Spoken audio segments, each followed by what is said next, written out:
All right, ladies and gentlemen, we are live. Um,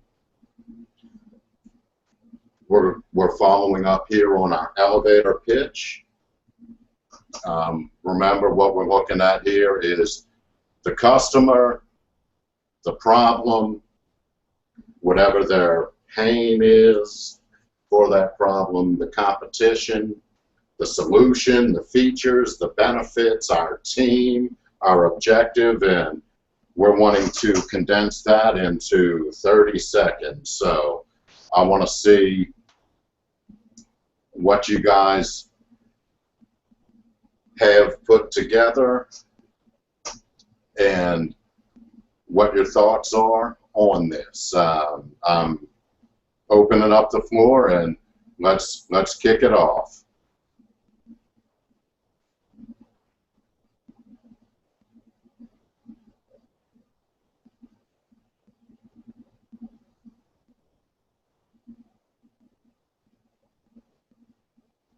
All right, can y'all hear me? Yeah, we can hear you good, Mike. Okay. Who's ready to start?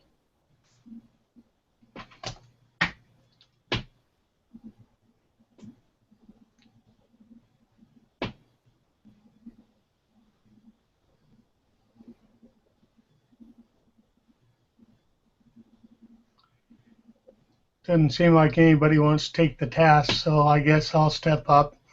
Well, this is all about taking action, so. That's right. Okay. Lyons and Associates is the leading commercial collections company in the United States, and we dominate in face-to-face collections and specialize in financial investigations, and with the highest yields and the quickest remits for our clients. And nobody is out of scope in collections within the country.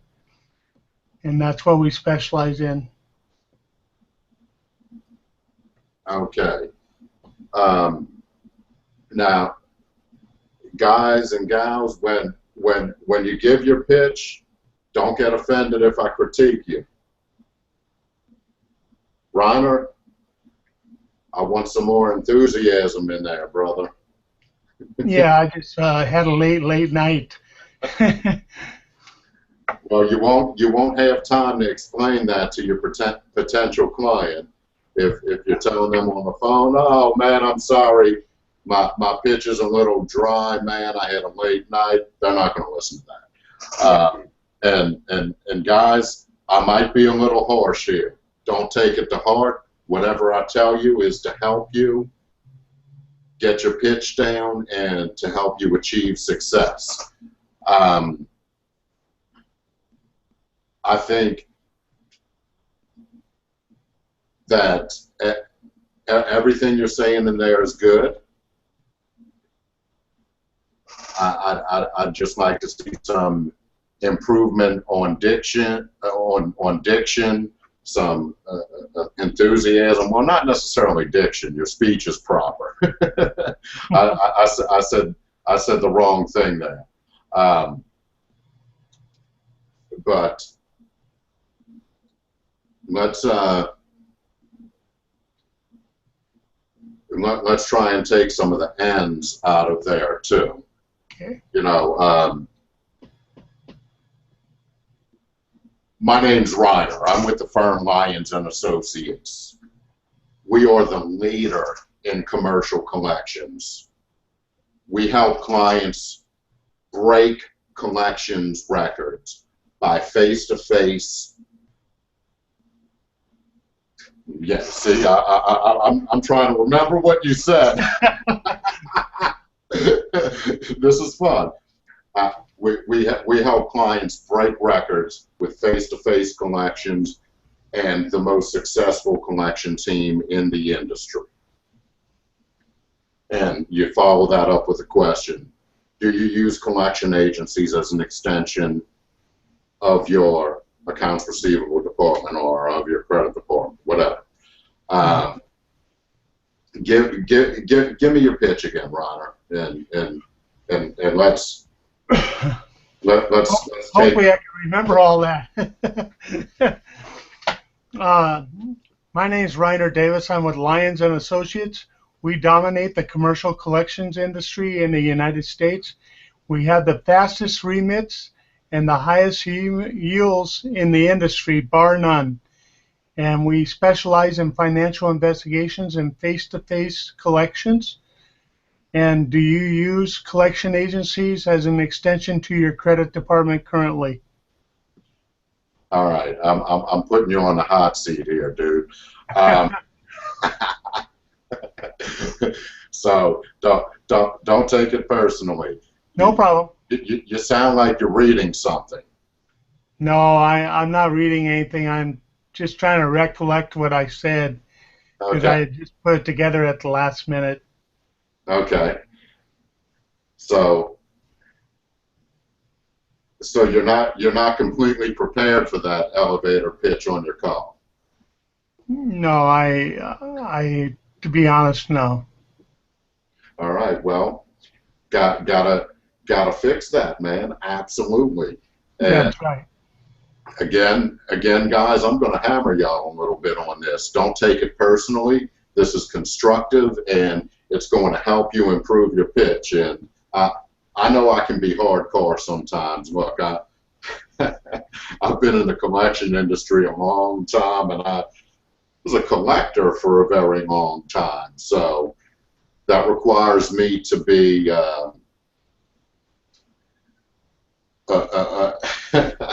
I'll leave it at that. It requires me to be very strong. Oh, I thought you were going to say something else. You thought I was going to use a four-letter word? It requires me to be a hard,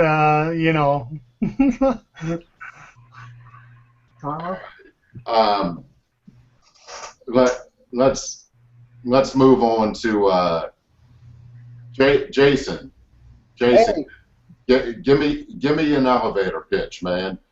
Okay. You got 30 seconds, man.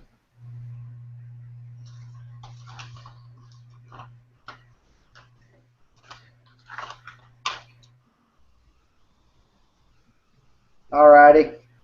I'm Jason Bentley. I work for Lyons and Associates. We develop comprehensive account receivables management programs that help companies minimize bad debts and corporate write-offs.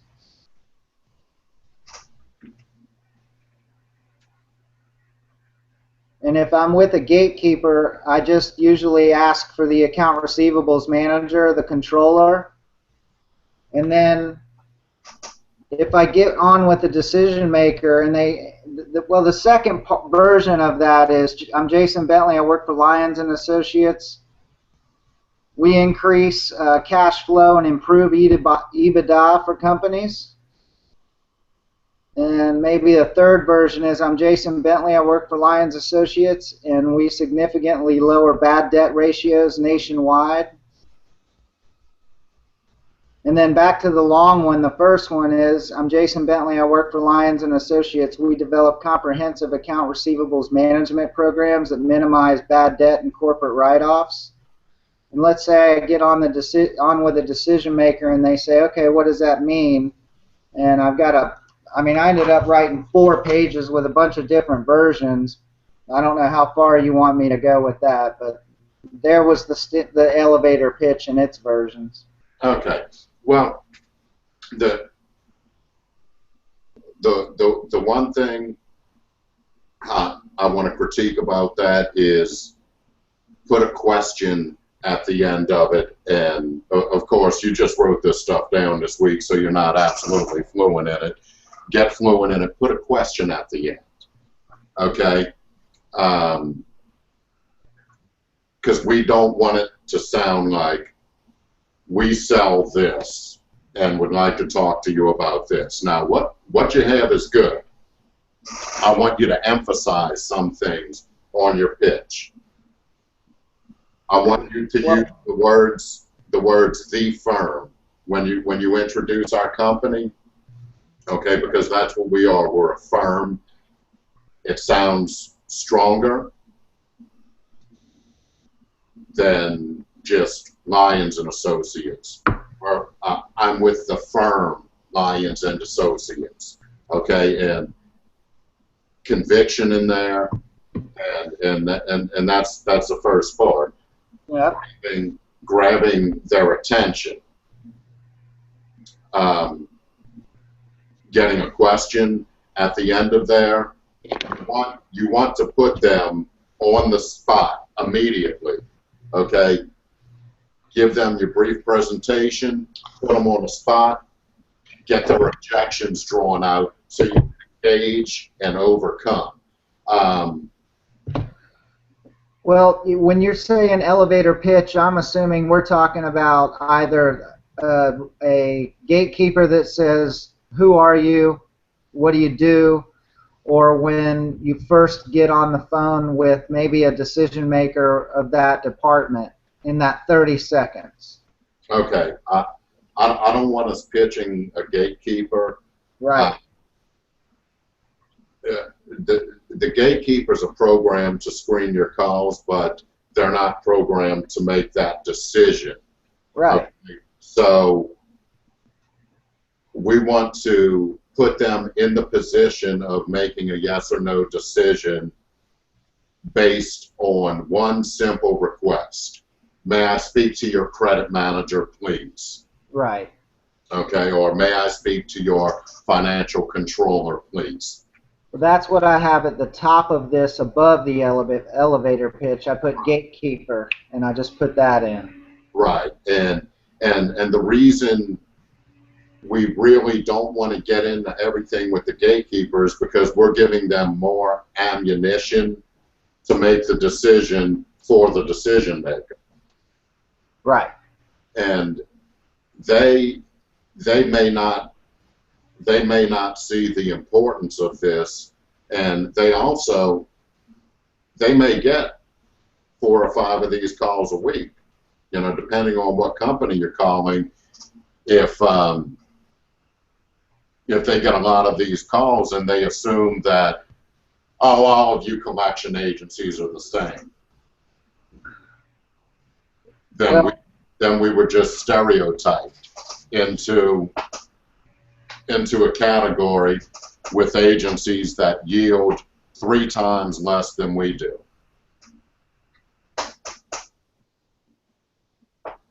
And you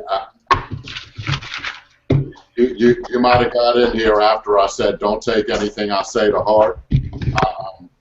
I'm here on this to do some critiquing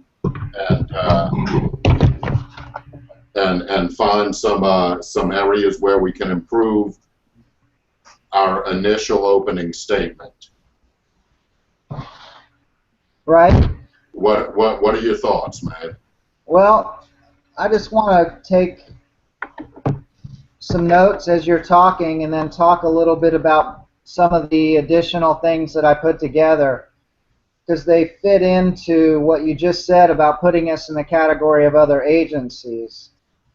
I'll start with the value part of it and get to that perception of all agencies being the same. So if they said, well, what do you do? Well, I said, well, as it relates to collection efforts, we collect 3 times the industry average. We also can help the in-house collection departments do the same if you want, using our training materials. Our services include online resources for every account so that clients can access and get collection effort updates and account receivable reports on demand 24/7 at no additional cost to our clients. It's included.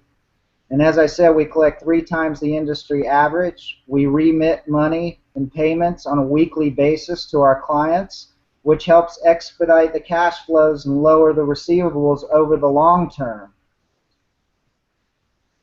With regard to our training, we offer the material and support to managers and directors or controllers or CFOs that'll improve the collection and recovery rates in-house for your own accounts receivable employees. That's one of the things where we stand out above other agencies and will help you stand out over other divisions, other locations. Another kind of version is once we have placements from you and show our value on the collection side, we offer these services at no additional fee that will improve the company's credit policies, and that's outside of the training. In some cases, we've created credit policies for our clients and training that can also help relationships between your sales and credit department. With regard to other collection agencies and how we're all the same, collection agencies have a core business of collecting debt. They don't promote comprehensive account receivable management services. The reason is that would lower their overall amount of their clients' bad debts, and that means lower opportunities for them to collect, which means less money for them. They see that as counterintuitive to offer these expertise to their clients' in-house personnel because they want as many bad debts as possible. And then I changed it, and I did another one as when they're trying to compare, you know, they have that perception that we're all the same. I put a lot of companies and clients honestly have the same perception that all collection agencies are pretty much the same. And the reason is because it's true. They are all the same. We've recognized that, and we've designed our services to change that perception. And we do that by having 3 times the industry average on the core business of collecting, but we also offer these additional services, and then I go through those services again. Okay. And I've put some notes on how that creates goodwill between us and the clients, how it helps us develop a long-term relationship, how it separates us from those typical agencies.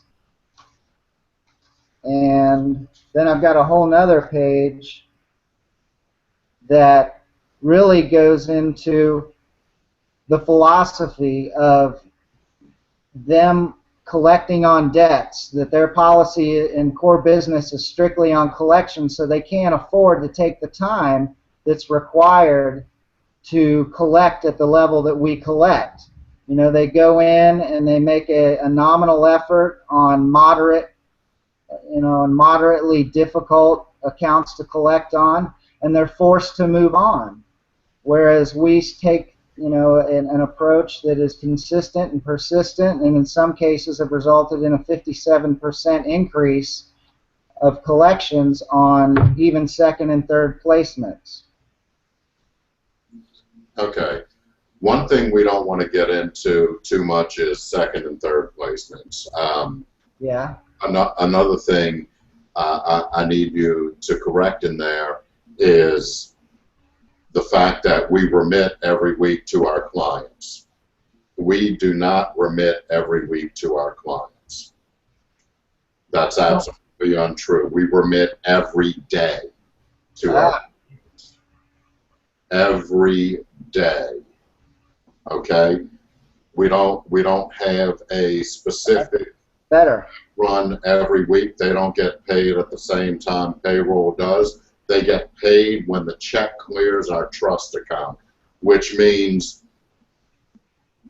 if they have 4 different payments on 4 different accounts that cleared the same day, they're going to get 4 different checks. We cut them a check, and I know that might seem to some tree huggers like we're wasting paper by doing this, but, well, I'm not going to get into why their opinion doesn't matter to me. I'm going to get into why that's better for our clients. I'll give you an example of when we get a check here. We determine the remit date by what type of bank that check is drawn on. Okay, different types of banks have different remits. Okay, they go as long as 10 days and as short as 5. Okay, depending on the bank. In other words, if it's a little tiny community bank, you know, if it's, you know, Palo Alto Mechanics Credit Union, and they've got, you know, 1 or 2 locations in Palo Alto, California, obviously it might take that check a little longer to clear because they're probably not on the same national network as somebody like Wells Fargo or Cap One or BOA would be.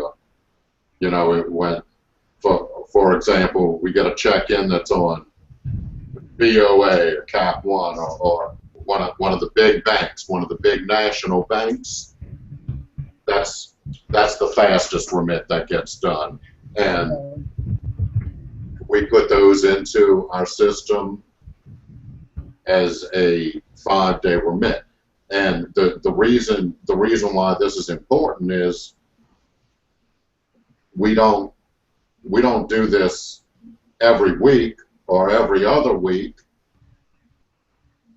We do it every day. Every day we have a check run. Did you say that was an escrow account? What kind of account did you say? Trust. Trust. Trust account. It's okay. And they get one of these checks. Sorry, I just had to change that and send that to a customer. Yeah, there you go. They get one of these, Lyons and Associates Client Trust Account. Okay. Of course, that one's not made out because it's blank, but that should give you an idea of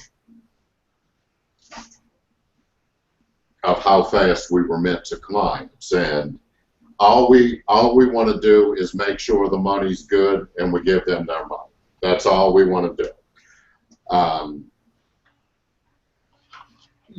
You'll see a lot of agencies out there that do not advertise a fast remit policy, or they might have it available for extra money. The ones that don't advertise are typically going to have a 30-day remit or some type of remit that takes a long time. Some of them, I've seen some of them take even longer than 30 days, and I mean, I can understand that from a business perspective, because if you clear the money in your trust account and you drop it into an interest-bearing account, you know, that can make you a few extra bucks if you have a lot millions in payments coming in every month. Right. You can shave some interest off of the top, man. It's a good idea from strictly a numbers perspective, but if you're looking to retain clients, to keep them placing business, and if you're looking to give them that peace of mind that I know I'm going to get my money as soon as the check clears, that's what we want in their head. You know, we trust Lyons and Associates because, and then, you know, there's a long list. Long list. Right. Hey, Mike? Yes, sir. Just want to, most agencies will also extend their months. So they may not necessarily close at 30th, 31st. They may not close into the 5th, which means then there's additional days before those checks are released. Right, and I understand that, yeah. End of month, last month here was on the 1st of August. You know, I had that. Well, you know what summertime's like for collections. You've been in this business for a very long time, so you know sometimes we got to put an extra day on a 30-day month, man, to make the numbers work. But we don't make our clients suffer for that, and that doesn't in any way affect when commissions are paid or anything like that. When we do that here, it's simply an internal thing, you know, based on historical figures. You know, if if we know this month is always crappy, we're going to give it another day, you know, to get more money in. I mean, we posted and remember we're a small agency, so this isn't going to be a huge number, but on the first we posted an extra 7,000 in fee, and you know that's good on the numbers for July. July is historically not the best month for collections, so you know that little extra, it looks good on the books, and it looks good when you're looking at consistency and stuff like that. And Troy, what do you have for an elevator pitch, man? Well, I haven't started yet, so I start Monday, so I'm sure it'll change. In my head, I just plan on going by script off the training cloud, but you know, I plan on emphasizing words like recovery, the remit daily, which is definitely something they want to hear.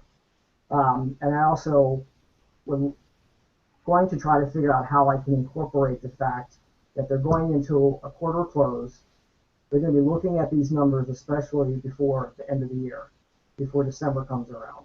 So I think between now and September, they're really going to be looking at their numbers. And I got to figure out how I can incorporate some type of pitch into that. Okay, good deal. And something you're going to be able to bring to the table quickly for your clients is an intensive knowledge of the business from being a collector. I mean, that's going to be important.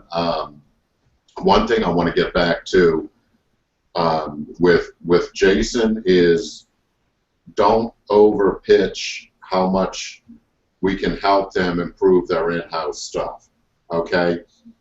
Because we don't want to, and it's not that we don't want to help them, because we absolutely do want to help them improve their in-house department. And if we can get them with concise methods and policies in their in-house department, it actually makes them a better client for us. It helps them and it helps us because they understand more of how their AR department is.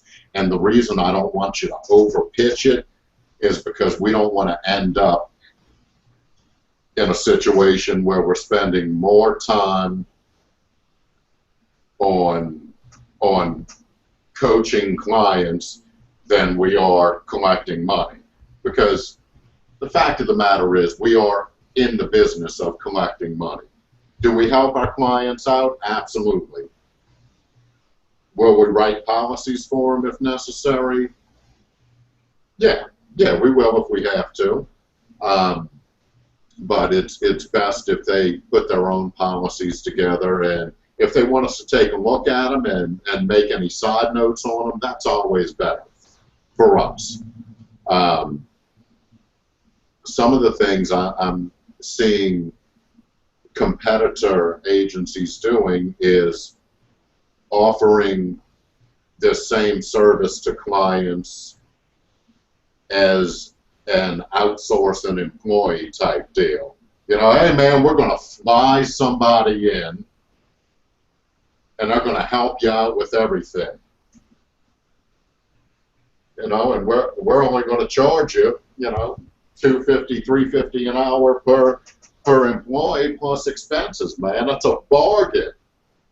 Other consultants would charge you $750 or $1,000. And the point is, this is something we can do over the phone, over video conference, whatever, for free. You know, and I've sat in conferences with huge companies about their policies. I'm talking Fortune 500s, public companies with their team of friendly lawyers, VP of Finance, CEO, all of that stuff. And I've also helped companies with their stuff before going public, before their IPO is launched. And this is something that if you're going to do it, you're going to have to learn everything about it. But it's something that can help you provide clients extra value. And I don't want us getting too deeply into it and pitching it too much, because if we keep pitching that, we're going to find ourselves in a situation where we have to have a whole department that just does that. And right, what we want to do is, instead of doing it on a full consultancy basis, we want to offer them tips. Okay. That's how I saw it, is the things that you have on the website that, I never envisioned anybody flying in or spending 2 days doing training for whole departments, but simply offering them those resources, which really, it's got to add something to the mix. If we're going to separate ourselves, are you saying that basically the 3 times the industry average, the online resources, remitting on a daily basis, are pretty much the key things that separate us from any other industry? That's basically it, right? Yes. And I had 2 of them tell me this week that we're all doing the same thing, that everybody offers the same thing.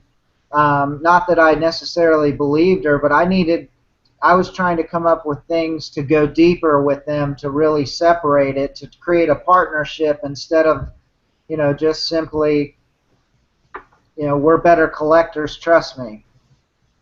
okay, and I wasn't implying that you're pitching us flying out there and doing stuff. I'm saying that there are agencies that offer that, but they charge their clients out the ass to do it. Right. Yeah, of course. Consultant fees. And right, and this is something that can be done for not a whole lot of money. Well, not any money on their part, but we can do that at minimal cost to us by just helping them out. Whether it's over the phone, whether we need to get in a conference via video or whatever the case is. And there are other agencies out there that offer some of the same things that we do. Okay, and I can guarantee you there's another agency out there that does each one of the things we do. Okay, but they're not going to find one that has all of the things we do in one place.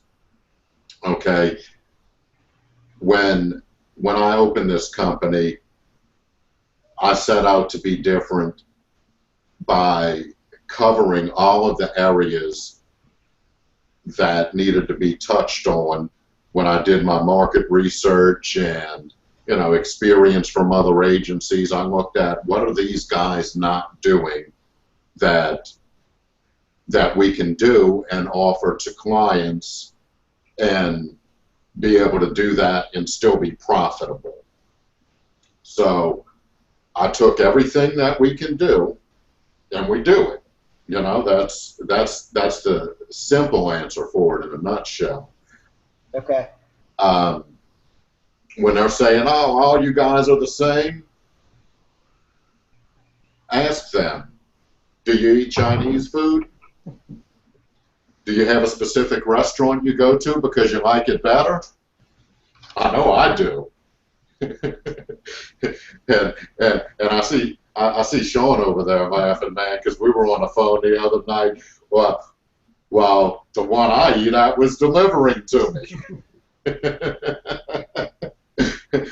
I only go to one place.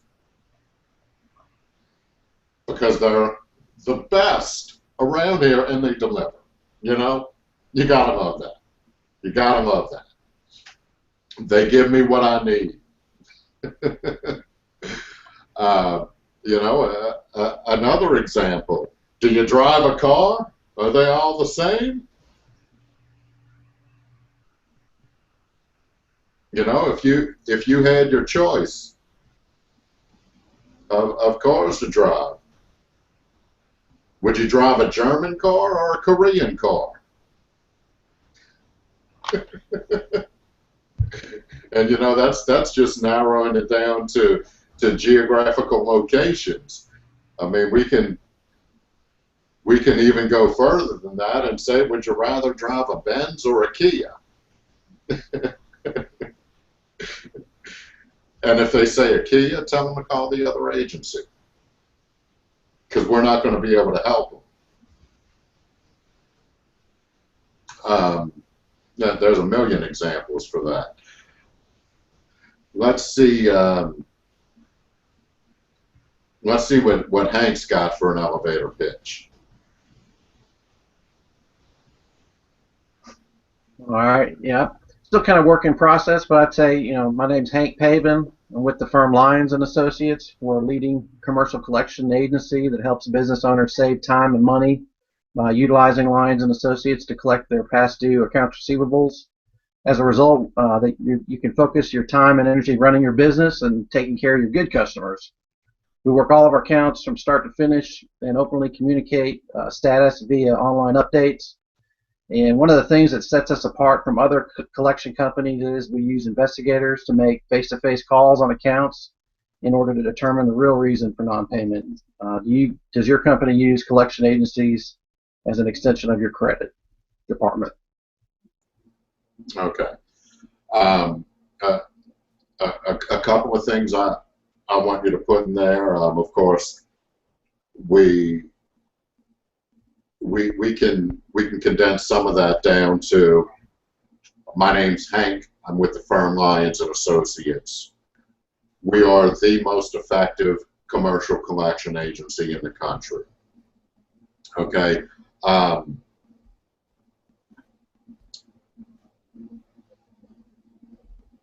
Other agencies have access to PIs and they use them. Okay. So we don't want to say we're the only ones. I know in our training it says it's a competitive edge, but it's a competitive edge because we actually use them. We don't just pitch it. We actually use them, and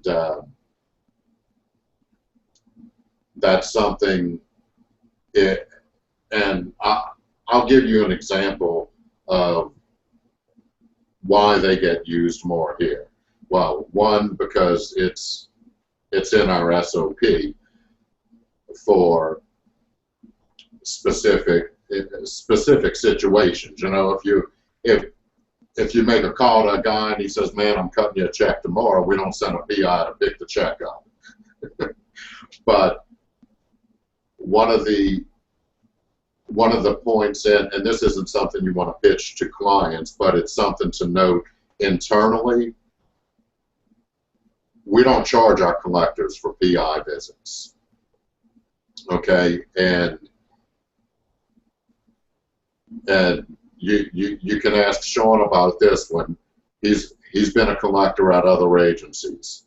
They take PI visits out of your fees. They take ADL fees, ADL costs, or attorney demand costs out of your fees as a collector. And if you use a lot of them, man, it can get in there and affect your commission. I mean, because PI visits they're not cheap. They are not cheap at all, and that stuff adds up.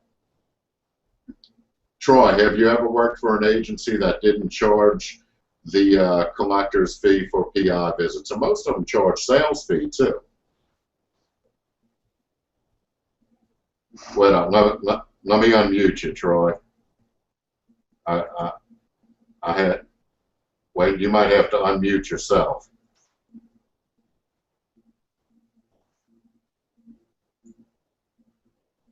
Troy. Troy, you're muted, man. If you just no, on the screen. Go on the screen and unclick mute. I'm sorry, man. There we go. There we go. Whenever I see somebody that's not muted on the screen, man, I mute them. So we don't get any feedback. It's a hack. Anyway, you have some agencies that actually will push for an account to go legal because they get a higher percentage from the client who placed an account.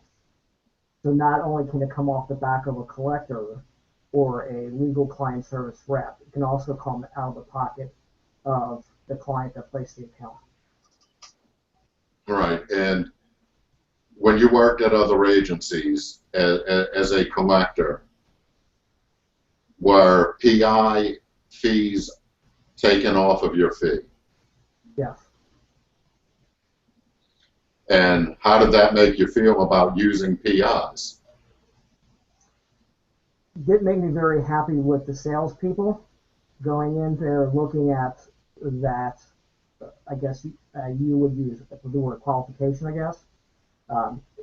Pulling accounts that were dead to begin with, and it just basically went through the collection floor, knowing it was not going to be collected, and then turned into the legal department where the legal collectors took the hit. Yeah, that's a good example of crap rolling downhill. Yes. And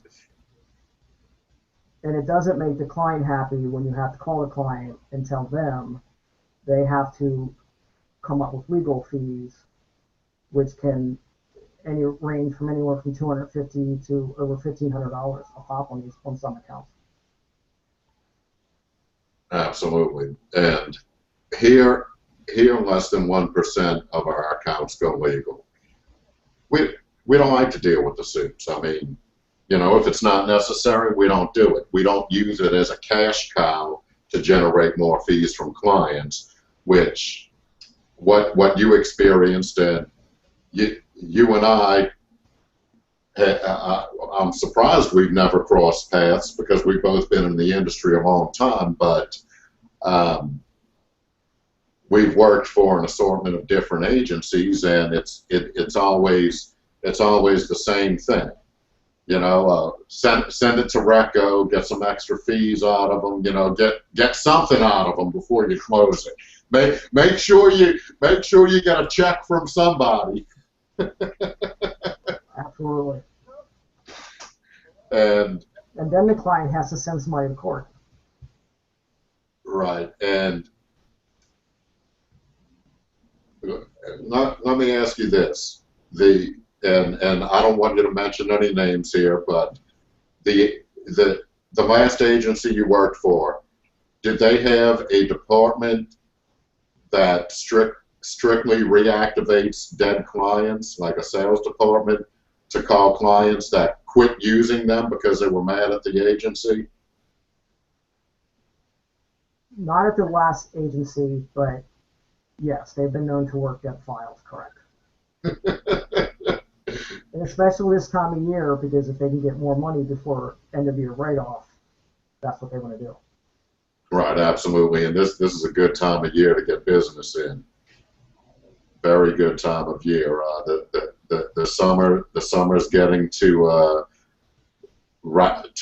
its wrap up, and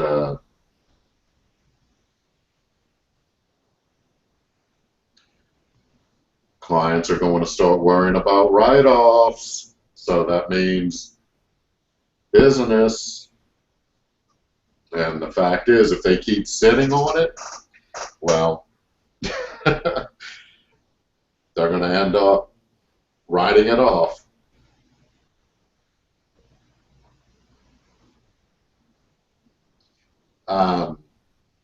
So I just sent out a couple emails to some folks that I'm trying to get some business from and made those corrections, because I said weekly.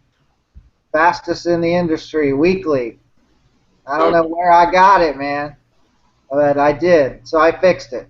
Well, you know, weekly might be the fastest in the industry if you take us out of the equation.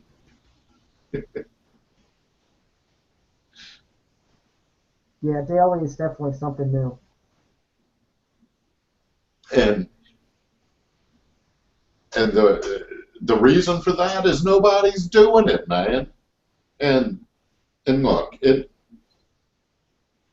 doesn't take but a second to put a stack of checks in the printer, click the remits button, and on our administrative end we have a button that says remits. We click it and click print.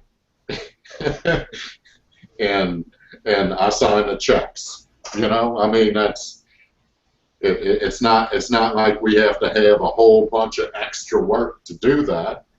I mean, if we did it all on one day, it would be the same thing, you know. So Well, I understand that. No, I just wanted to go back to this. This is an introduction. I mean, the way that I look at this, it's a 30-second introduction. I mean, I had that part of it done in 15 minutes, but I spent an hour and a half trying to train myself into, you know, what I'm offering them that's going to separate it, that I can translate over the phone, that separates us from the other agencies. And after all of this, it really goes back to those 3 or 4 things that are on the brochure. So, I mean, it's not. This is. I guess I overthought the assignment as usual. well, that's okay, man. Overthinking it helped you learn more about it, and it's going to help you in the long run. So it wasn't a waste of time. I can guarantee you that. Now, what you want to do is condense it down, because we don't want to lose the attention of the person. We want to engage them as quickly as possible and in as few words as possible, because, well, one, if not, we can lose more people's attention more quickly, and two, if you get in there, get the money, and get out, you got time for more calls. And I can tell you one thing that's very important in business. I don't care what you're doing. I don't care if you're changing tires. Time management. Okay? If you're changing tires at a gas station for a living, and you manage your time properly, you can change more tires in a day. Okay? And if you're the person that's making the money off of how many tires you change, that's a good thing. And if you're not, you're probably not worried about it. But being an effective person at anything is time management has a lot to do with it. Edward Elkins, give me an elevator pitch. Hello, my name is Edward with Lyons & Associates. May I speak to your accounts receivables department, please? And then if I get to the accounts receivables department, I'll say, hi, my name is Edward with Lyons & Associates. Are you the person I would be speaking with who handles your 90-day aging accounts? And the person, depending on the answer, if I get, yeah, I'm the person you would be speaking to, then I say, okay, great. Are you currently working with any 90-day aging accounts? And usually that gets them talking about their accounts right there. And depending on their answer to their aging accounts, they say, oh, we do pretty good. I have a few is all, you know. Then I'll go into the okay. What is that account? What's the average amount on those accounts, you know? Or are you writing any off at the end of the year? Whatever. Depending on what, you know, I just short poke at them, you know, kind of. Okay. And what I want you guys to add in there is 2 words: the firm. The firm, Lyons and Associates. And it's important to not sound like you're rushing through anything. you want to have conviction when you speak to somebody. And Edward, you've improved 100%, man, since you've started. So we keep working on your improvements, man. You're going to end up being unstoppable, man. I have faith in that. One of the things, instead of asking them so many things, condense that down into one thing. Okay? I asked to be transferred to the credit manager. Am I speaking to the right person? And wait for a yes or no. And if they give you I might be able to help you, or I work in accounts receivable, or I guess that's me, you're probably not speaking to the right person.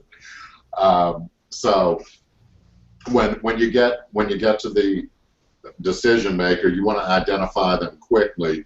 You don't want to give them any opportunity for resistance. You want to first make sure you're talking to the right person before you begin any pitch.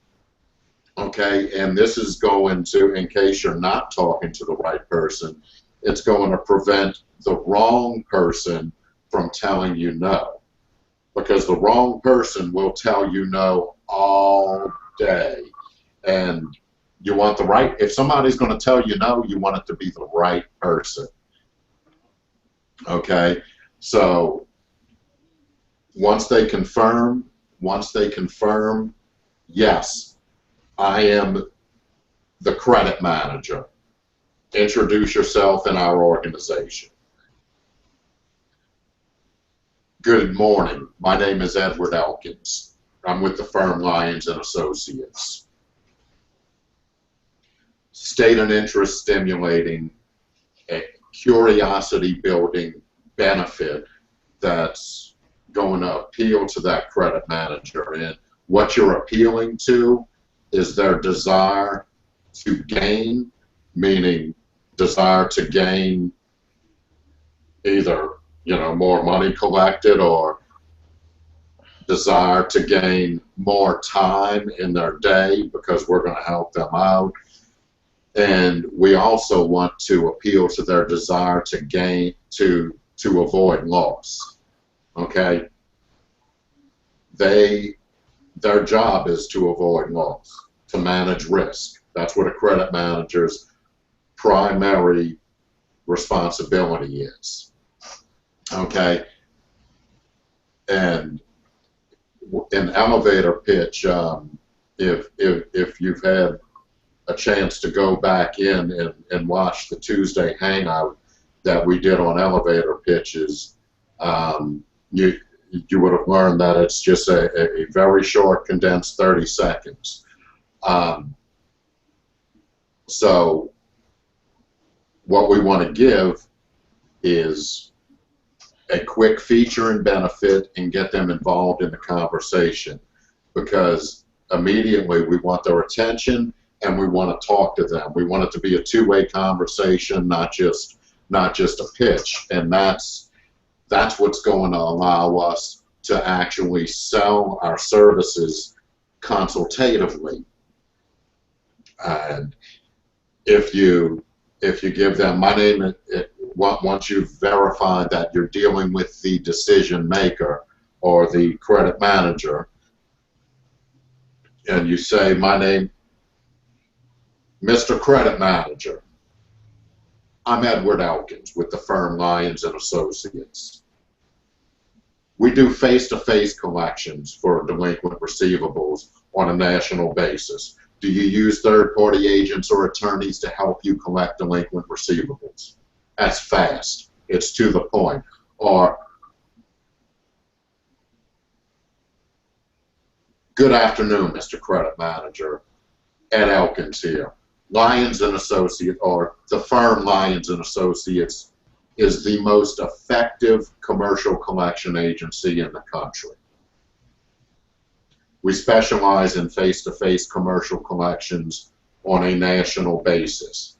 By using this approach, we collect over 3 times the industry average in gross collections. Would collecting 3 times more money help you out? And you know the answer to that's going to be yes. Do you currently use attorneys or agencies to help you collect your delinquent receivables? And that's going to get them to a yes or no. If they say no, you want to know why not. Okay? Most of the time, they're going to give you the reason why not. No, we collect everything in-house. Or, no, we have an in-house attorney that we use to do this, and, you know, we just sue everybody. And that's not exactly the best business decision. But we want to immediately draw out their objections, because objections, those are our opportunities to sell.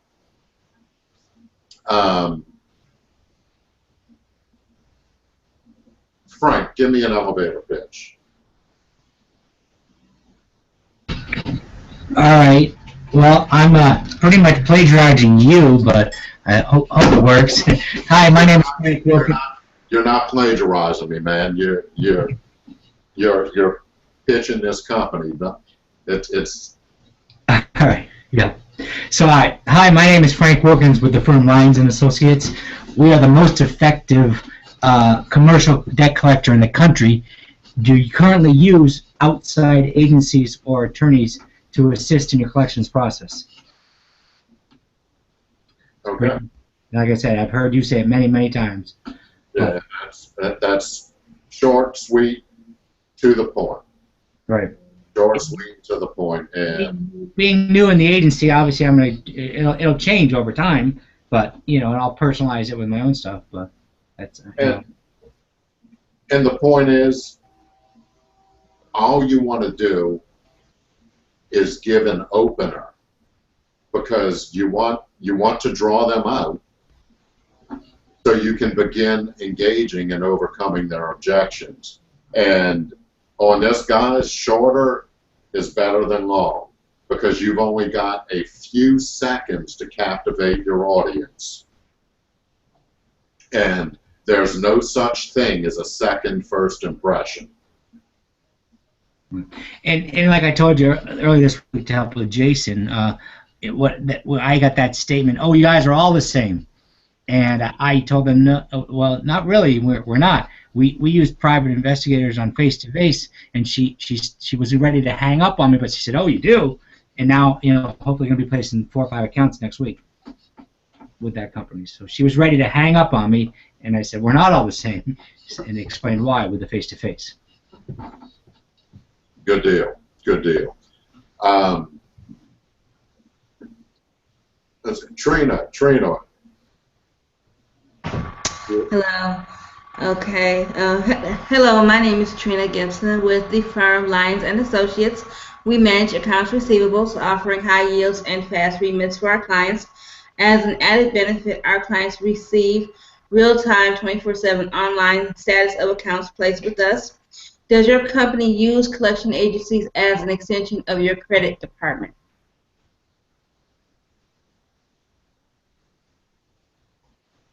Okay, I'm going to critique your pitch here. Don't take it personally.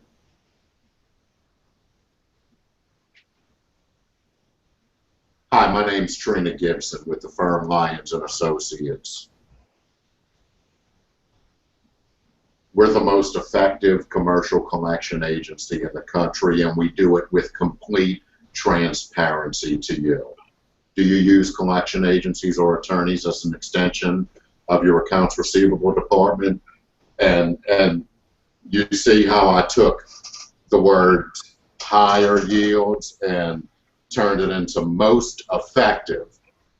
That eliminates the question of, well, how much better are you than the other guys? Or is there anybody better than you? No, bam, most effective. Listen up, credit manager, right? Right? That's what we're doing here. And I took the online access and condensed it to complete transparency. And I like the way that sounds. We should actually try to use that, and we do it with complete transparency. And you know, of course, you want to leave that open. You want them to ask you, well, how do you do it with complete transparency? And then you tell them. Now they're engaging you. Okay. You see, what we want to do with this is give them a little bit to get their attention, and we want to leave some stuff to the imagination, because we want them to ask us questions. If we give them too much, they can make a fast decision to say no. If we pique their interest and leave them on the edge of their seat, oh man, give me some more, then they're going to ask you for some more. Okay. So, give it to me again, Trina. Okay. Now I need for you to tell me how did you use the sentence replacing the accounts receivable? What did you say? Because I was trying to remember and type it, but I couldn't remember. So what did you say? I don't remember what I just. Oh, I mean, you said But I'll try. You're talking about the pitch I just used. I'll see if I can duplicate it. Hi, my name's Trina Gibson. I'm with the firm Lyons and Associates. We're the most effective commercial collection agency in the country, and we do this with complete transparency. Do you currently use attorneys or agencies to help you collect your delinquent receivables? I think that's the gist of what I said, and I'm just giving them a little tiny bit of information. Most effective, complete transparency. And any credit manager who's received a status report from a collection agency knows that it's not transparent.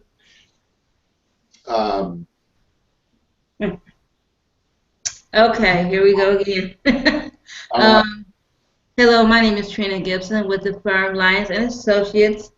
We are the most effective commercial collections agency in the country, and we do this with complete transparency. Does your does your company use collection agencies as an extension of your credit department? There you go. There you go. Absolutely, and just get some conviction in there, and believe in it, and you got it. I promise you, you start telling that to the people you call, and you're going to get more bites. You're going to have more people asking you questions. And this is what you want. You want them to engage you. You want them to ask questions. You want them to object, because they're going to run out of objections. I do like that it's not as wordy with that change. I'm sorry, come again? I do like that it's not as wordy with that change. Right, exactly. We want it to be as succinct as possible, as short and condensed, and get our point across. So it's just wham, bam. Here, I'm about to coin a new phrase. Wham, bam. Give me the business, man.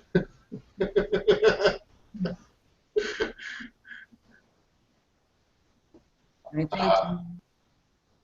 Let's see, Walter, I haven't heard from you yet, brother.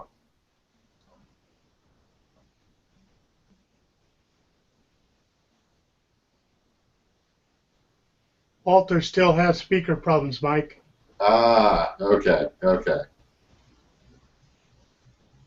We got something in chat here. I hope you didn't type your elevator pitch in there. Let's see. Oh, still having mic issues. Yeah, gotcha. And all right. It's like Walter's got some some biz working over there too. Good deal. Good deal. All right, so on elevator pitches, guys, give me some feedback.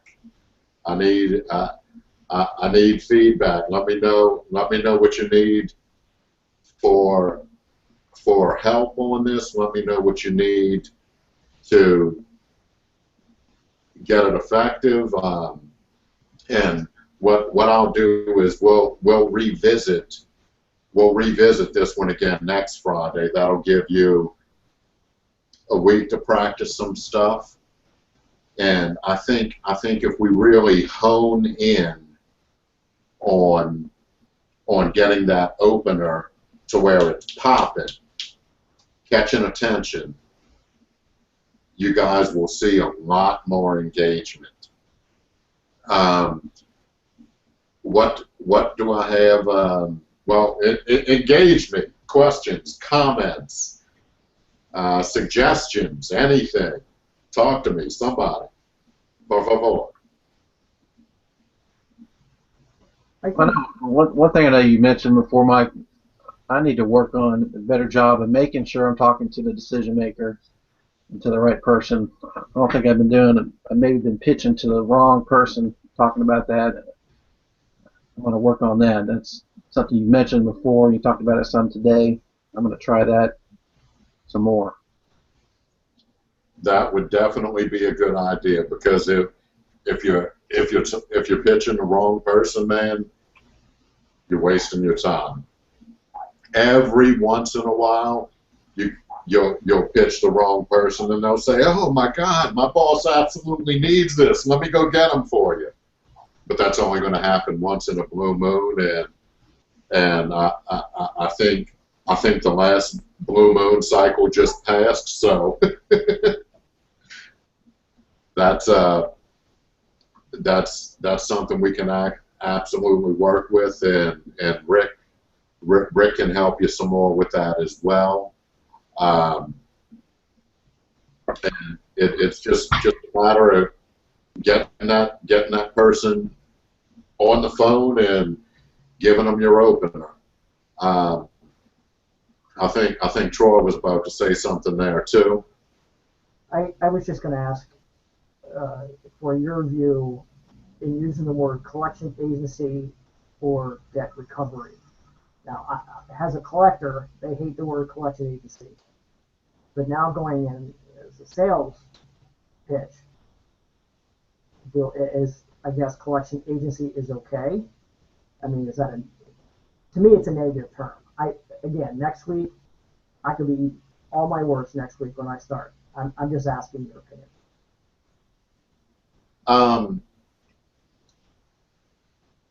I don't think it's a negative term.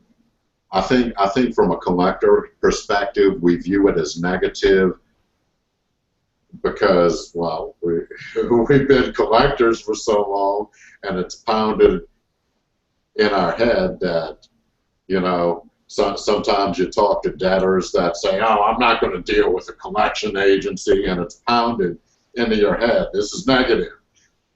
But I think from a sales perspective, first and foremost, do what you're comfortable with. If you can put more conviction into saying debt recovery, well, we are debt recovery. That's what we do. We recover debts. So, absolutely, that's a very valid point. Debt recovery, collection agency, accounts receivable management it seems to be the new term that a lot of people are using. But to me, accounts receivable management just doesn't sound hardcore enough. You know, accounts receivable management to me sounds like the guy who's calling on the phone, "Hey, you got my money? Call me back next week," right? as opposed to collection agency. It sounds more like, give me my money. Right. You know, and debt recovery, you know, sounds like I'm going to get your money by whatever means necessary. It can be simple and easy, or as difficult as you want to make it, Mr. Debtor. Correct. So, yeah, definitely play around with that. Use and for everybody, use what you have the most conviction in saying, because the most important thing when giving your opener is having confidence in it and saying what you're going to say with conviction and getting that person to engage you. There's absolutely nothing more important than that.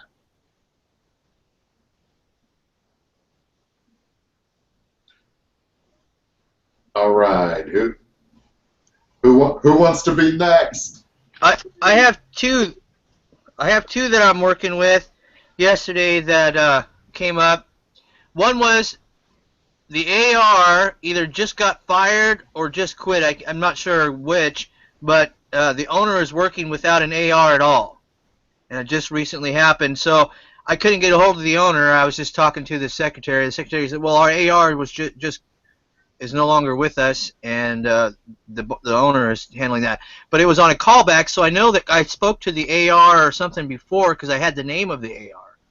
They need to address that as soon as possible. I mean, they need to address it yesterday, last week, because if they don't have somebody on that AR, their company's done. Done. I mean, stick a fork in it. I wish I had a fork in here to show you, man. You know, I like my picture phrases. Should I pitch that we do free 10-day demand letters to help speed up the process real quickly, and then you know, go ahead and explain all our services? Absolutely, absolutely. And you should never have to ask me, should I use one of our tools? You should use every tool that's in your toolbox. 10-day demands is one of them. And guys, I want to point something out on 10-day demands, on how our 10-day demands are different from other agencies' 10-day demands. We fax ours, and the client gets an actual confirmation that the 10-day demand was sent. Whereas if they send a 10-day demand through another agency, they have to trust that agency's promise that it was sent out via U.S. mail, that they actually did it, and did it when they said they were going to do it. They have to actually be willing to trust that, believe it or not. Our free 10-day demands, we send them by fax. We set up the client's online access, and you take them into our system, and this is a selling tool. You're taking them into our system to show them the transparency of it while you're giving them their confirmation, because we don't just email them the fax confirmation. It goes, the account goes in as a 10-day demand, and the fax confirmation is scanned and attached to that account. So they have to log in and get their confirmation. This gives you the opportunity to walk them through the system, show them the transparency of it, and it builds a serious amount of goodwill with that client before we've even got business in that we're getting paid off of. So that's a very important tool. And guys, on 10-day demands, we don't want to tell them free 10-day demand on their year-old account or their 6-month-old account. If the account's 80 days old and are thinking about placing it at 90 days, let us send a free 10-day demand for you. You know, we want to do that for fresh accounts. If they absolutely won't let you close them on an order account that's 120 days or 150. Yeah, you know what? Send it, but don't pitch that on the old stuff unless you if you've got a client that keeps stroking you, like they stroke you 2 or 3 times for getting the business ready, and they've got a 5-month-old account. Say, look, give me the debtor information. I'm gonna send a free 10-day demand for you, and I have a 10-day demand agreement that you send to them. I have to double check and make sure it's in the training cloud, and I've got to make sure I sent everybody a copy of it. I know after our hangout about talking about free stuff, Hank asked if there was an agreement for that, and I know I made one. I don't remember if I sent it out or not. Hank, did you get a copy of it? I got it from Rick, sent it out to us. Okay, good. Yeah. Good. I wanted to, because I just now I thought about it. And I'm like, man, I don't remember if I actually. I remember doing the form. I remember writing the language for it. I just didn't remember if I actually sent it. Good deal. So that's a tool, you know. That's a tool. And guys, the 10-day demand agreement states that if they don't report payment of that account in those 10 days, we go after the account as standard collections. Okay? So that lets the client know that we're going to send a free 10-day demand, but it's just like any other free trial. After the free trial, you got to pay for it. Okay? But they can still get free 10-day demands. But after that 10 days is up, we're sending a collector in there. He's going to go after the money, and fees are going to be due if we collect it. So it's a good way to get business in. And guys, be aware when you're selling this. Some of these are going to pay. Some of these are going to pay, and we're not going to make any fee off of it. It's just going to be a freebie.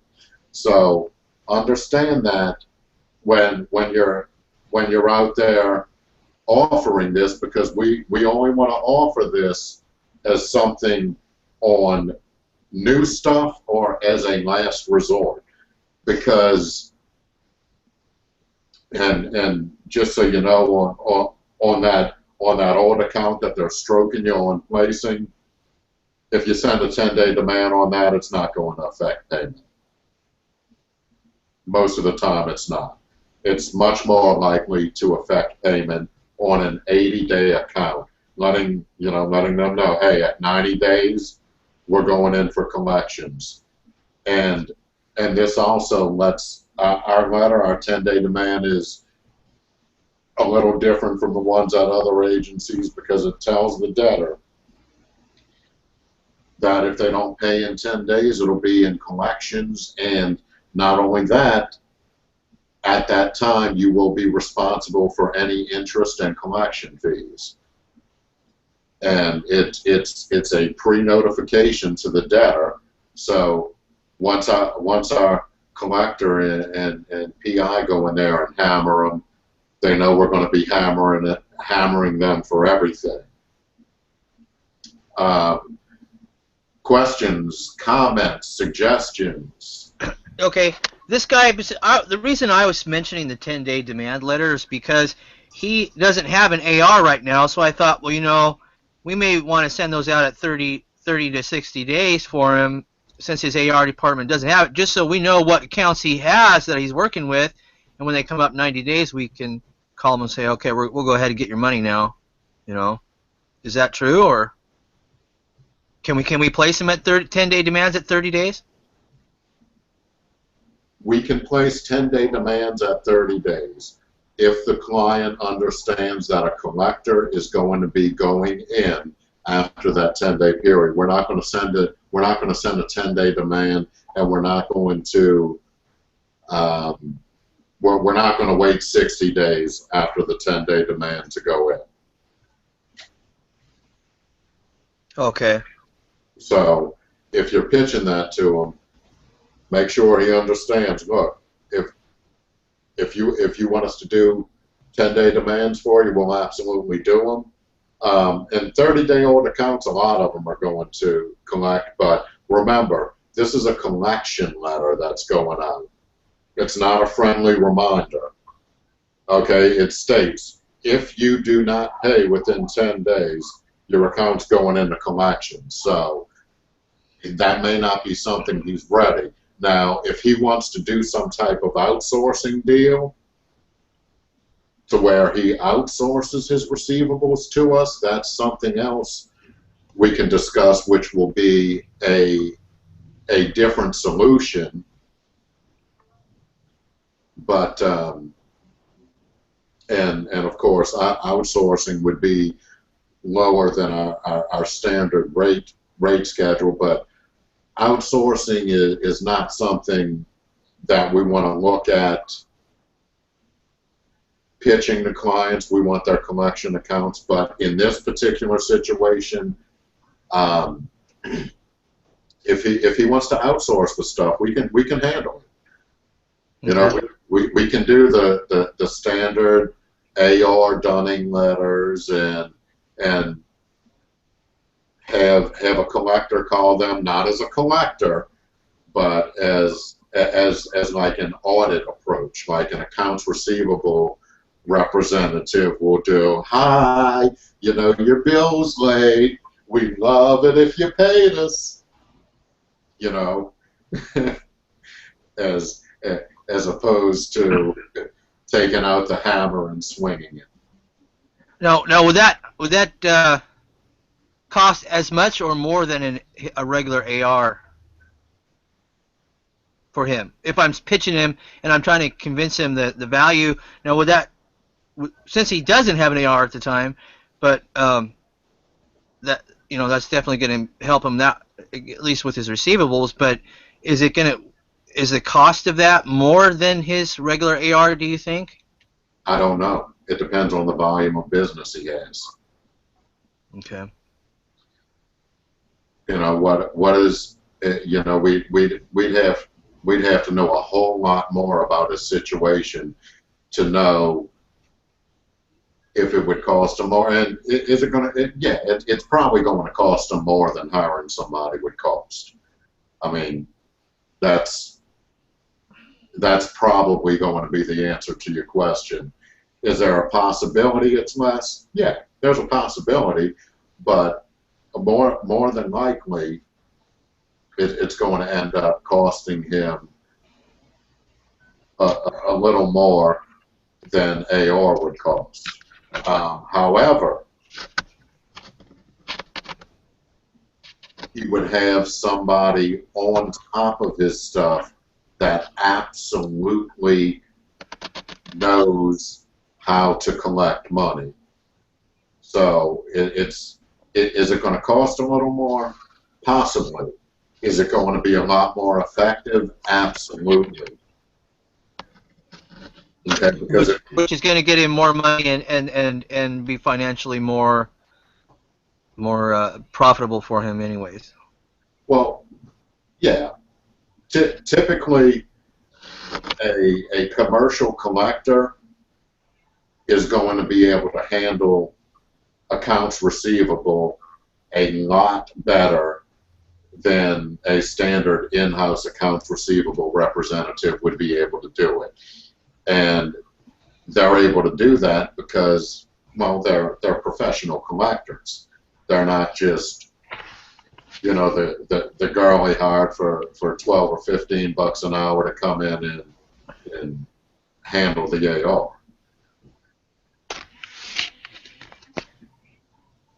Okay. And then I have another. I had an account that was like for $12,000 yesterday, and the guy wants to send it to us, but he has sent it to another agency. They worked with it for 2 weeks and pretty much told him it was dead. They couldn't do anything to it. And Okay. he didn't tell me if it was because they went out of business or this or that. He just said, well, as far as he knows, it's dead. They can't collect on it, and he would give it to us. So How much is it? And short, 12,000. It's been it's 180 or it's yeah, it's 180 days. Okay. Well, the age doesn't matter. It's a second placement. Second placements are 40 to 50%. Okay.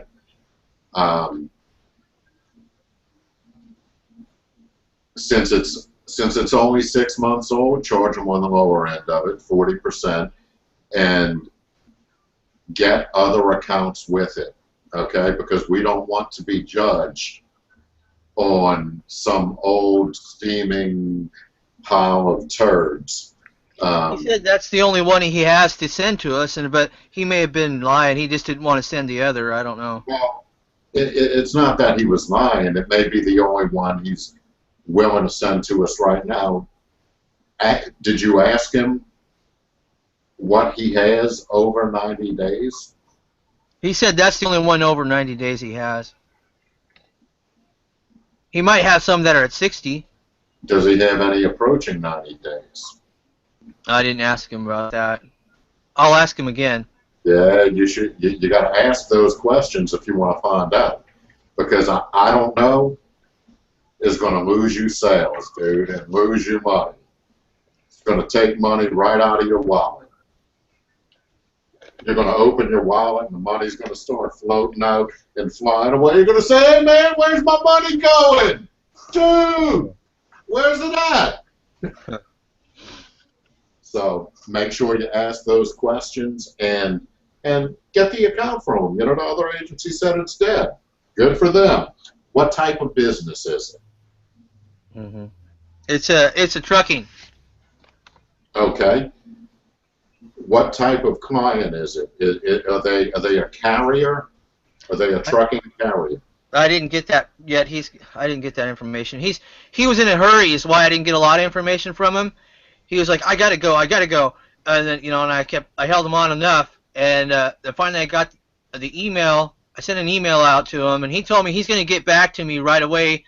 He's really busy, and he's got to talk to the people. He said he's afraid they're going to charge him a fee if he cancels the contract. So before he cancels or just sends it over to us, he wants to talk to them and find out whether he's in a contract where he can't even cancel.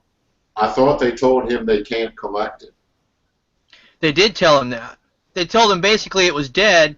Okay, then the account's closed. Okay, so you need to make sure you got to be proactive about this.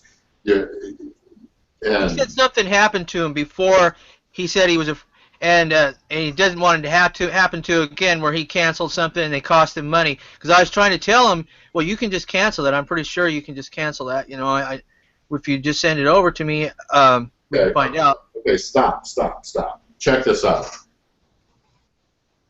The accounts that they told you that this is. And if you want to conference call this guy, I'll get the account right out of his hands right after this hangout. Well, give me a little while after the hangout. I'll grab some lunch or whatever. But you want to close him this afternoon? Let's close his ass, man. Okay. Because you're letting this guy play games with you. I don't know if they're going to charge me if they look. They told you they can't collect the account, right? Right. Okay. Send your rep over there an email for them to confirm that they closed the account, or they probably sent them something saying we closed the account, we can't collect it. You know, it's too hard. We got to do too much work. It's not easy money. There's not a check attached to it. Oh my God, what do I do? Close this guy, man. That's what we got to do. Look, he's on the edge, okay, and he's squirming around. I don't know if they're going to charge me. Well, find out. If you don't know, find out, man. I don't know is for people who don't want to succeed. That's who I don't know is for. If you don't know, find out.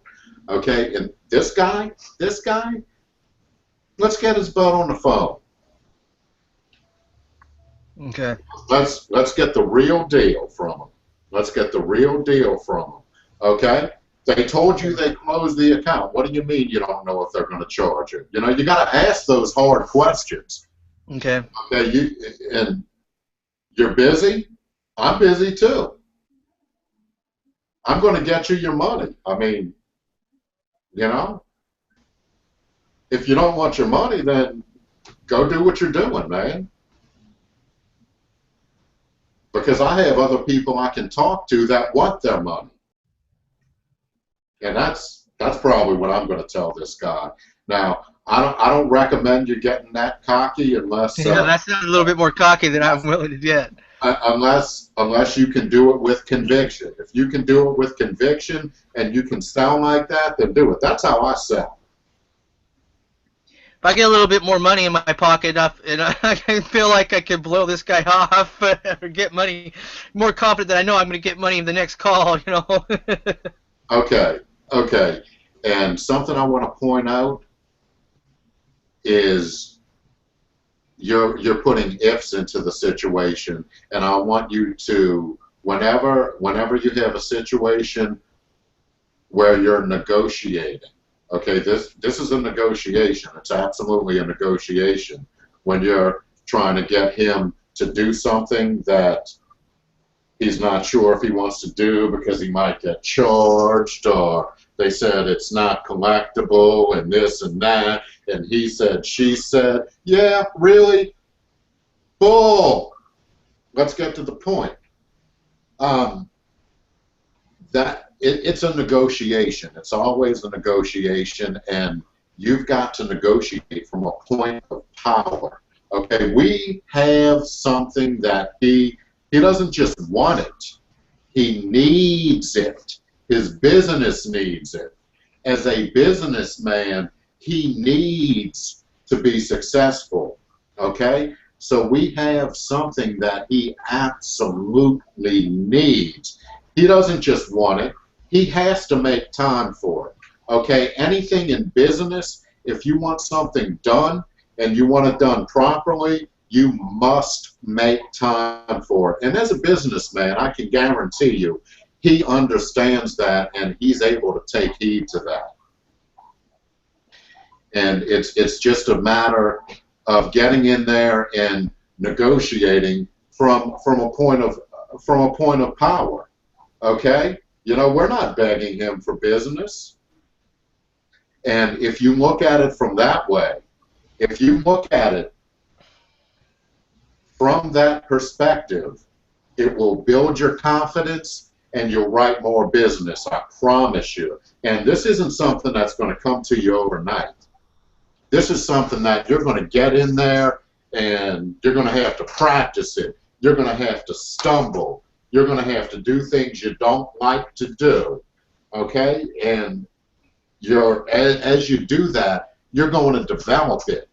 And as you develop it, you get stronger and stronger.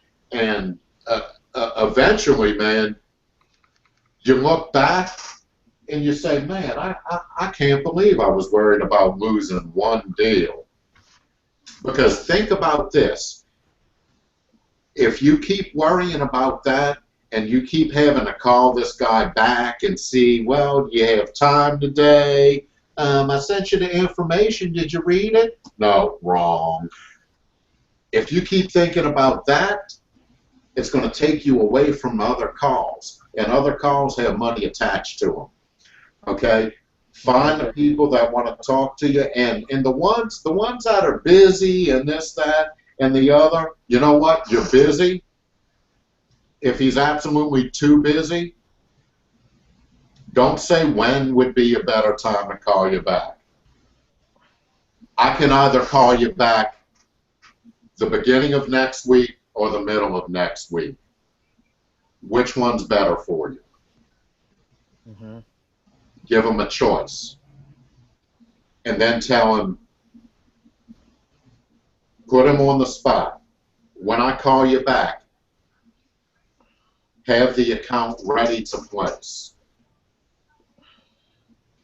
Okay? And this is going to be something hard to just come out and tell your prospective client, when I call you back, please have the account ready to place. So I know you're busy. I'm trying to save you time. That's what that does.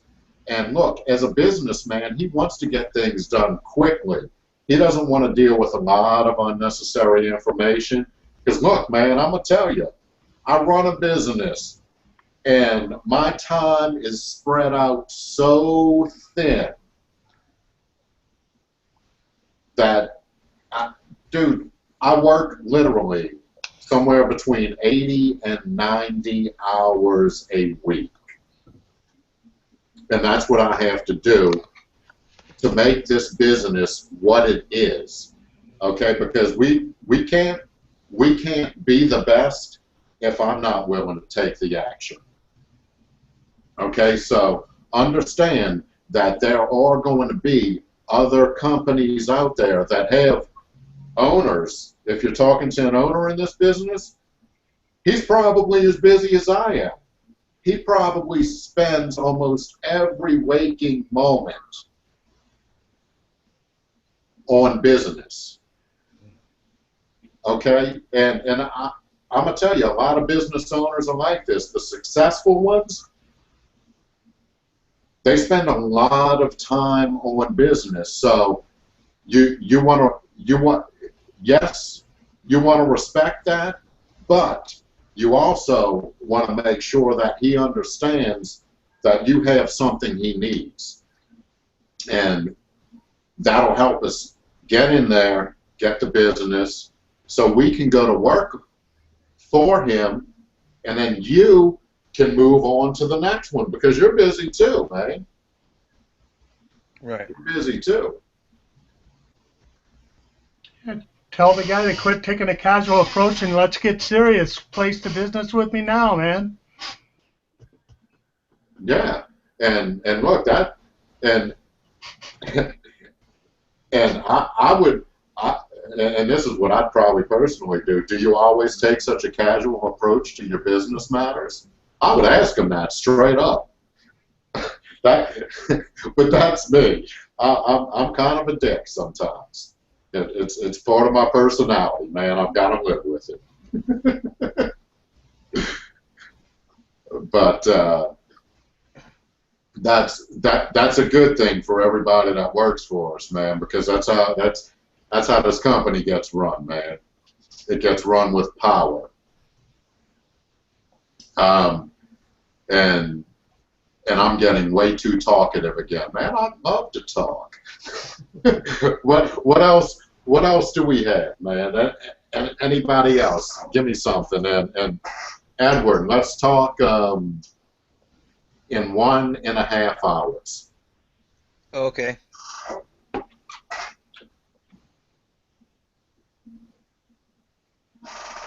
And I'm gonna put you on my calendar and my phone right now. Actually, let's go 1 hour and 20 minutes. How's that? there comes the do it now in me coming out. The only reason I want to do it later is because as soon as I get off of this, I know I'm going to have 15 return calls to make. So that'll be about noon here. Okay. So. Gotcha. What else? What else we got? Anybody have anything?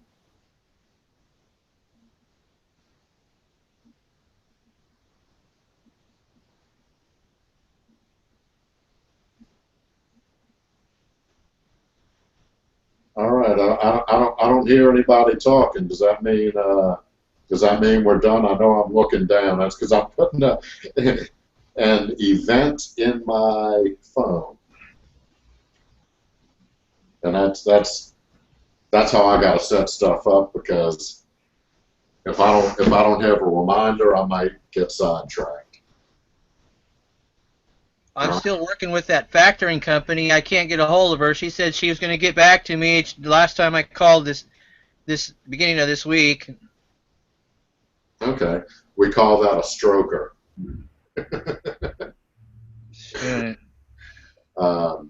And we we'll need to find out if she's the actual decision maker, and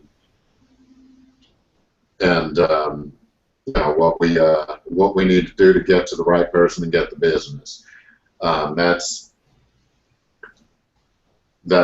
something maybe we can get some focus on early next week. Well, the thing, each time I didn't get to speak to her much. I was her secretary who told me that she had an interview, and then she was with a client, and I don't know, it was like the first time I called it was an interview, then now she was in with a customer this week, and she didn't have time. She said she's going to follow up with me as soon as she gets time. All right, so you know what that translates to, right? Yeah, I'm not as important as everything else. No, you have no control over your customer. Yeah, and getting there, get control, and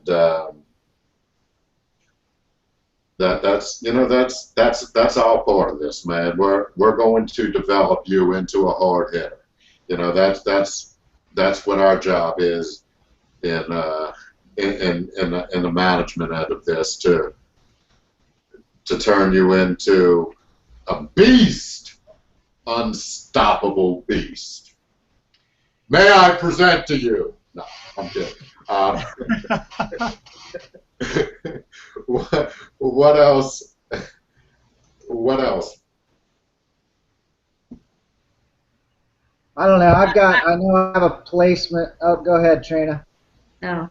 I was wondering if we say, do you work with collection agencies as an extension of your credit department?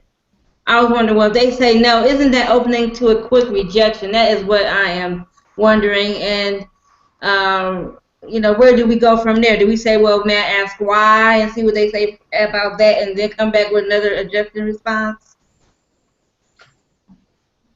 I would condense "may I ask why" down to "why not?" Mm-hmm.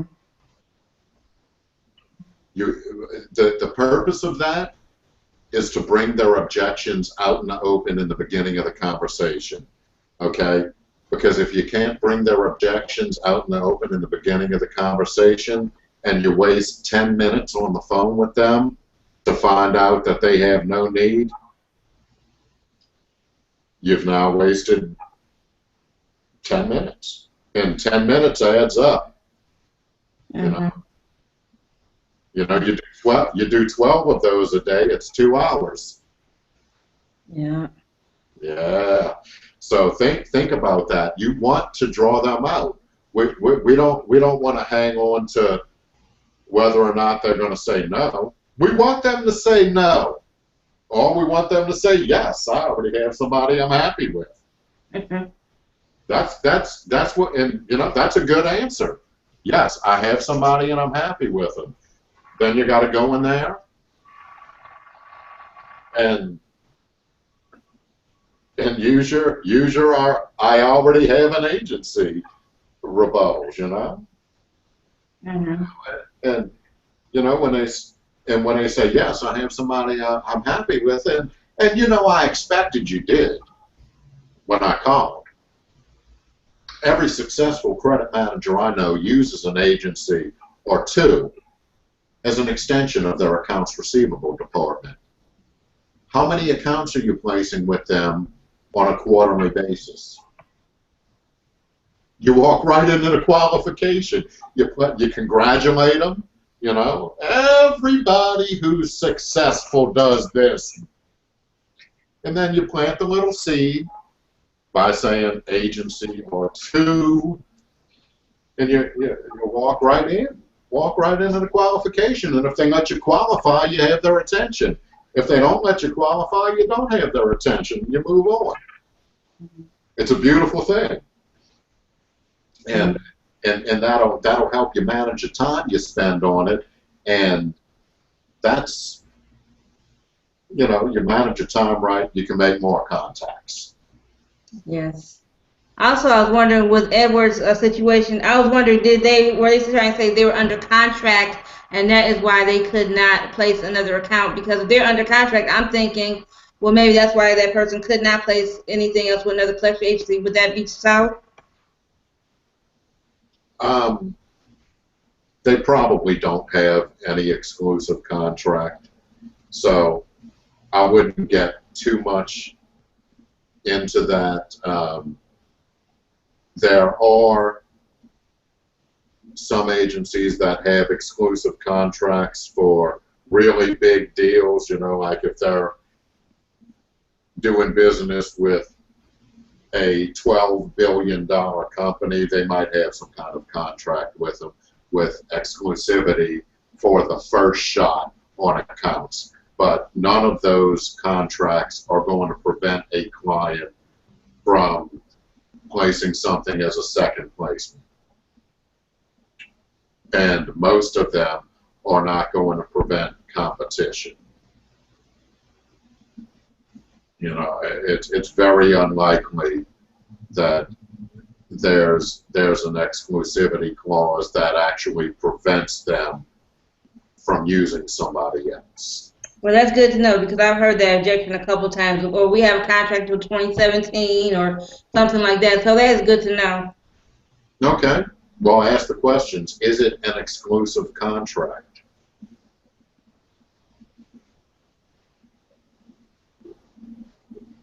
So, and you can ask them, you know, do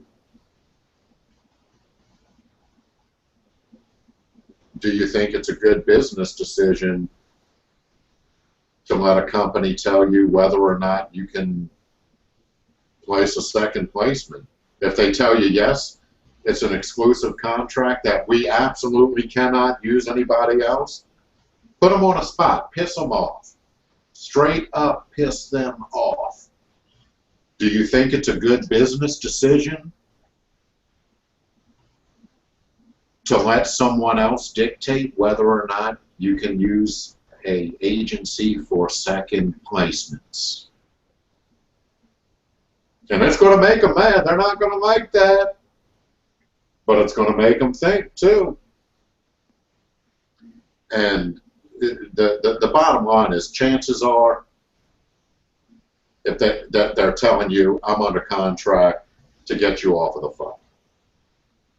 I mean, that's pretty much the long and short of what that is. Most of the objections that you come across are strictly going to be to get you off of the phone because they don't want to talk to you, they don't have time to talk to you, they have somebody that they think they're happy with because they just haven't seen anybody better yet.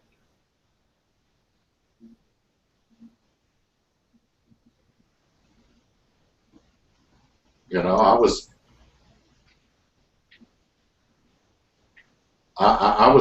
happy getting pancakes at a diner before I tried a real pancake house.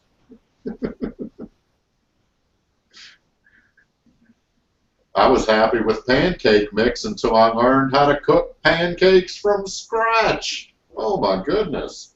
There's always something better out there. What else do we have? Or are we ready to sign off, or do we still have some more meat to be eaten?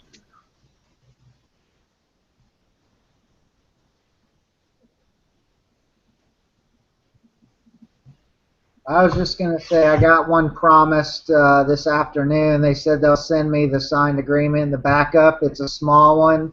And then another one said that they can't do it Monday, but to call them Monday afternoon and hopefully Tuesday by lunch, I'll get another small one. Okay. All right. We'll see. Good deal. Good deal. Money moving. Money moving.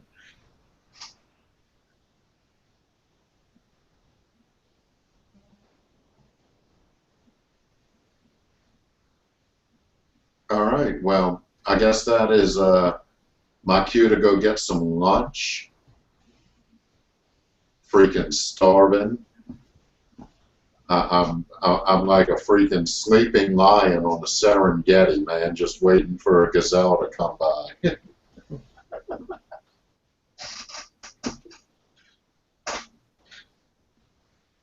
All right. Well, I'll see you guys soon. Edward, noon your time. Let's beat this guy in a submission. Okay. All right. And all right, I'll see you guys Tuesday, and I'll talk to some of you before then, I'm sure. Alrighty. Have a great weekend. You too. All right. You too.